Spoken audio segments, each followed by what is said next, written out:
Macron, who has made a point of stressing the need for cooperation, particularly with European allies. As I mentioned, there are members of the UNIFIL peacekeeping force that's active in Lebanon. We've got Belgian and Luxembourgish soldiers parading as well. Claire Paccalin, who is at the Champs-Élysées, our reporter there, will be able to tell us a little bit more about that and the kinds of things that's involved. Claire, if you can hear me, go ahead and tell us what exactly we're seeing in this parade today.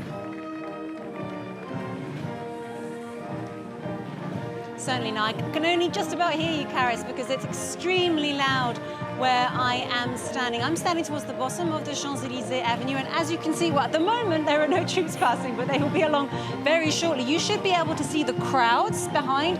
These are people who have been waiting since 7 or 8 in the morning, trying to get the best possible view. Many of them will be family members of the troops who are taking part in this parade. As the Marseillaise was played earlier on in the parade, everyone stood up. As the aircraft flew by, everyone looked into the skies, and of course now all eyes are on the troops as they march past. Many young people parading today, of course, youth and the future of the French armed forces is very much one of the focuses of today's parade. Soon we should have the Saint-Cyriens, so these are the officer training school here in France. They should be coming along shortly. What I can say is that the crowd, these are really dedicated, enthusiastic people who have come here, but of course people across France will be watching this on their television sets, on their iPhones, on their computers. This is really a big moment in the French calendar, and certainly, of course, it's a bank holiday, it's a public holiday here, so people have the day off work. Here in the Champs-Élysées, though, serious focus on the troops who are heading now towards Concorde, where Emmanuel Macron is seated. And of course, after them, we'll look back into the skies as the helicopters pass. And Claire, if you can hear me okay, a little earlier you spoke to some of those troops taking part in the parade. What did they tell you?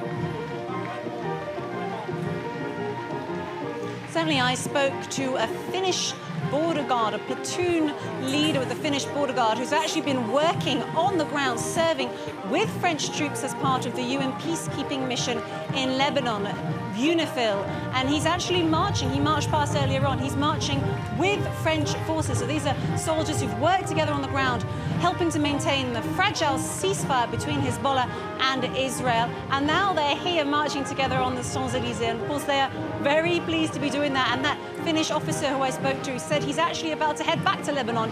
His mission there is not yet finished. I also spoke to a battalion commander in the Indonesian army. And of course, his troops opened the parade, and we heard some of the music earlier on. And of course, he is over the moon to be here today. His troops have been working hard, practicing for this event. And the presence, of course, of Indonesian troops is really a marker of Franco-Indonesian cooperation in the Indo-Pacific. Indonesia is a really important strategic partner for France.